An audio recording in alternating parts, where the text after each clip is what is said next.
Assalamualaikum warahmatullahi wabarakatuh. Waalaikumsalam warahmatullahi. Alhamdulillah pemirsa dimanapun Anda berada, kali ini kita ketemu lagi tentunya di program kesayangan kita, Barakallah. Hidup semakin berkah. Amin. Dan kali ini kita akan membahas tema tentang emosi sesaat, menyesal hingga akhirat. Di studio sudah hadir seorang ustadz yang selalu memberikan pencerahan kepada kita, memberikan informasi-informasi yang sangat berguna untuk ini siapa sih yang hawa-hawa aja? Beliau adalah Ustadz Solmed. Assalamualaikum Ustadz. Waalaikumsalam warahmatullahi wabarakatuh. Kayaknya kaget begitu saya bilang Ustadz Solmed kok kayak gitu. Ya selama ini kan udah selalu amnesia. Oh. Kadang suka lupa sama teman sendiri. Suka lupa nama ya. Suka lupa nama. Iya.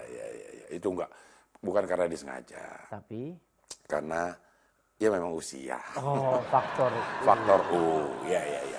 Kita lagi ngomongin tentang emosi yang bisa membuat kita menyesal sampai akhirat. Ada sebuah artikel nih, saya akan bacakan judulnya aja ya. Judul. Iya. Karena kalau dibacain beritanya panjang habis acara ini. Jadi oh, ini bukan acara berita ya? Bukan acara berita ya. Ya. Ada ibu aniaya anak hingga tewas karena kesal sering buang air besar di celana. Jadi ibu ini menganiaya anaknya karena kesal si anak sering buang air besar di celana. Ya. Emosi, dianiaya hingga meninggal. Kok bisa kayaknya kita sama anak ya, dia kepentok aja kayaknya kita ikut sakit dan kepentok meja, kadang mejanya pengen kita tendang, akhirnya kita sakit juga. Iya. Kok ini ada sampai orang tega gitu? Itu kenapa ya, Ustaz? Ya, ini kembali ke soal perasaan ya. Iya. Makanya disebut anak itu kan ujian. Iya. Ada orang yang diuji tidak punya anak, dia putus asa. Ada orang yang diuji dengan diberikan anak, dia juga putus asa. Padahal perkara sepele ya, perkara ya anak buang air besar. Itu kan kita juga dulu begitu. Iya. Nggak mungkin kalau ibu kita bunuh kita terus kita sudah tumbuh besar seperti saat ini. Iya.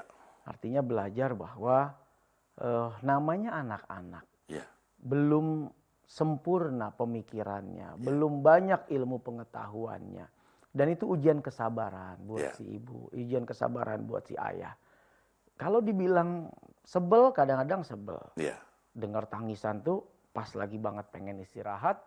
Ya ada aja kadang rasa kesel, tapi bukan bunuh solusinya, bukan mencekik anak sampai mati solusinya.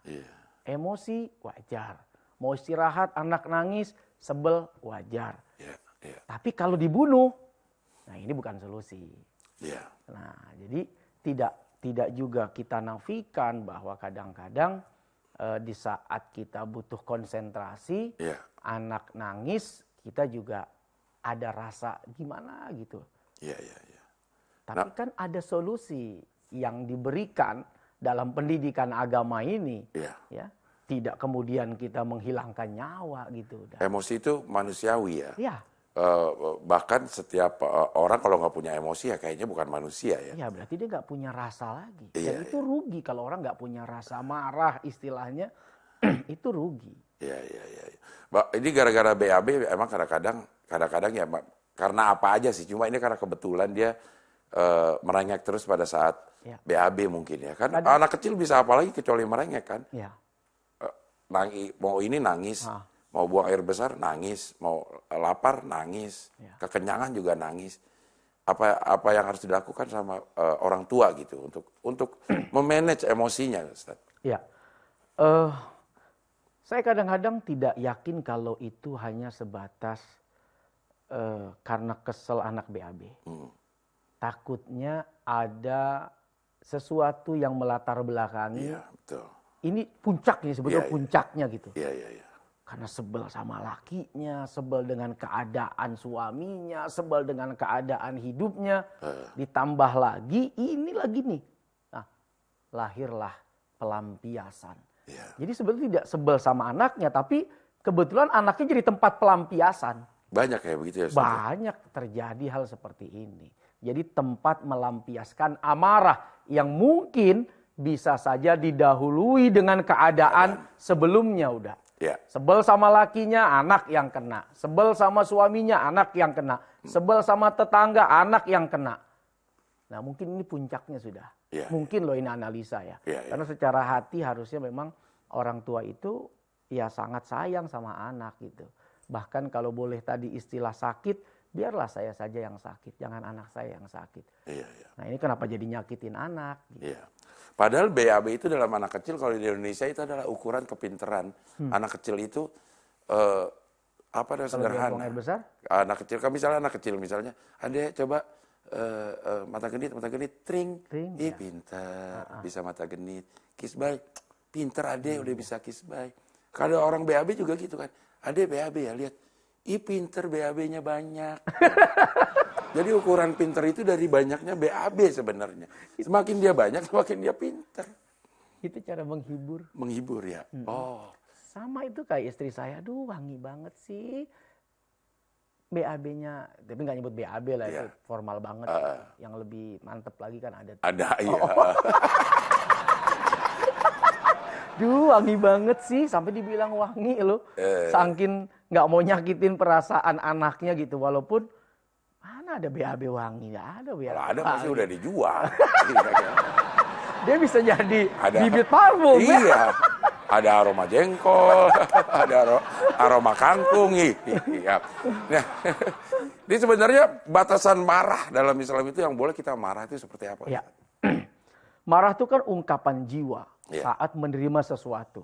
Senang juga demikian. Dapat yang menurut kita memuaskan, pasti kita senang. Jiwa kita akan mengatakan, wih senang banget. Tapi ada yang ketika menerima sesuatu yang tidak berkenan, pasti dia akan tidak bisa dibohongi. Mungkin ada rasa yang itu marah, emosi. Wajar. Sampai di sini wajar. Yang berbahaya dari marah itu adalah kalau tidak ditahan. Wal kadhiminal ghaidha. Makanya menahan amarah. Karena kalau tidak ditahan, menahan amarah itu kan udah marah. Tapi jadi mulia kalau ditahan. Sebab begitu di-loss, keluarlah caci maki. Fisik main, hancurin barang, ceger. Ngamuk sejadi-jadinya, ambil senjata tajam, dia bisa menghunuskan kepada orang, bahkan kepada siapapun. Ini yang tidak boleh, udah. Marah, ungkapan jiwa saat menerima sesuatu yang tidak berkenan, wajar. Tapi kemudian ketika ditahan, dia mulia. Bahkan orang yang mampu menahan marahnya, nanti di akhirat Allah akan menghadiahkan bidadari yang dia bisa pilih. Mana yang dia mau. Karena bisa menahan emosi. Menahan emosi, menahan marah itu. Nah sebenarnya caranya gimana menahan? Yang diajarkan sama Rasul.